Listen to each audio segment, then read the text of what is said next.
So the good news is that I have a chapter in the book in Shame-Proof Parenting called like the Shame-Proof Parenting Emergency Kit, right? It's kind of like that adrenaline shot of like, what do you do when it's happening? Like, yay, all of the wonderful reflectiveness at home. Exactly. What do you do when it's happening, right? And so in the book, we talk a little bit about how oftentimes what we do to kids is we put them into things that even we ourselves have a hard time dealing with, and then expect them to have the skills for it. Tantrums at Target or in the grocery store happen with us as well. We can have tantrums too. If you've ever gone for something and they don't have it, if the lines are too long, it's just we don't fall out on the floor and start yelling.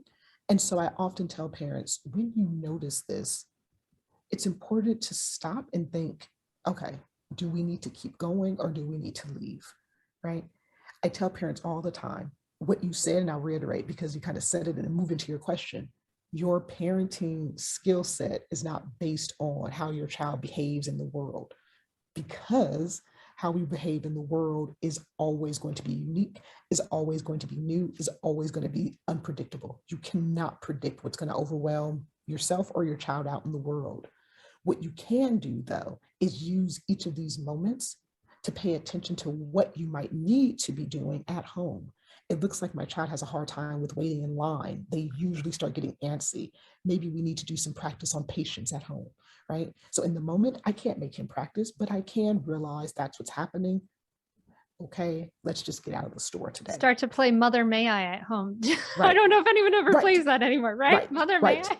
Wonderful. Red light, green light. Yes, exactly. Exactly. Right. And I say that because oftentimes parents freak out in those moments and they don't take a moment to think, wait, I don't have to freak out right now. We can actually leave. You could even leave your cart and go to the car and just get everyone to calm down and then come back to your cart, right? I've often even told parents, if you have the financial space to do it, use ordering services. If you know grocery stores are overwhelming for your child, it's okay. If you don't, I understand that. But if you do, use Instacart if you can, right? I've given so many parents the permission to say, it's okay to use meal prep services. It's okay to hire people. You don't have to keep forcing yourself into overwhelm to prove you're a good parent. Just like you don't have to keep forcing your child into overwhelm to prove that you've got great parenting skills. Overwhelm trumps everybody's skills. It trumps coping skills, it trumps parenting skills because everyone's overwhelmed. And so putting yourself or your child in overwhelm to prove that you guys can do it actually is the worst way to prove it.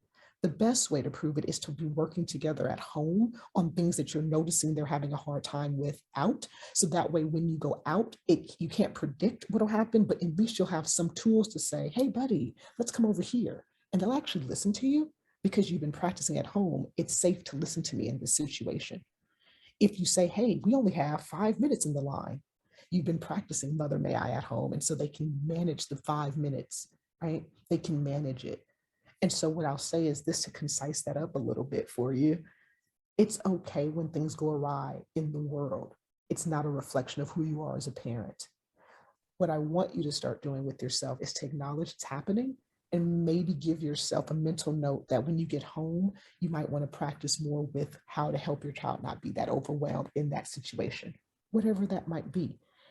And here's a really good tip for that. Even if that practicing includes getting an assessment, getting them some type of help, getting them in-home care, that's practice too, right? Some kids can practice with just you and your family. Some kids might need help. Some kids might need assessments. Some kids might need medication.